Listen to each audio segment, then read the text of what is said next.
also be performed on a ramp. We're going to show you just a few of the standard ramp tricks. Most of these tricks you already know on their own, but if you can transfer them over to the ramp, you'll open up a whole new dimension of fingerboard. A rock to fakie is probably the easiest ramp trick.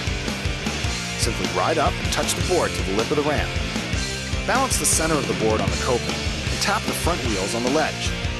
Then simply ride back down fakie style. Once you get a rock to fakie, you can turn it into a board slide.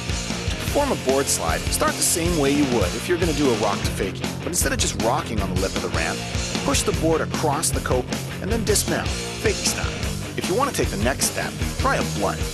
Ride up to the top of the ramp and lock to the coping between the rear trucks and the tail of the board. To dismount, pop the board off the coping by doing a small ollie-like jump. Cruise back down the ramp. Another variation is the blunt slide.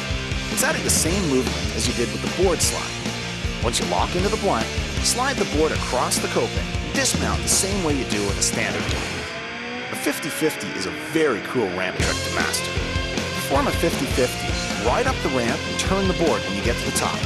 Your rear trucks will lock into the coping, and then rotate the board sideways and lock the front trucks onto the lip as well.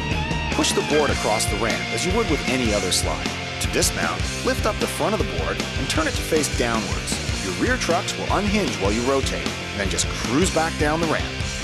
Once you get the hang of these ramp tricks, try variations. Any trick you do off the ramp, you can probably master on the ramp. And for an added challenge, try making combos and variations, mixing different tricks and maneuvers. Tricking off the ramp is an art unto itself.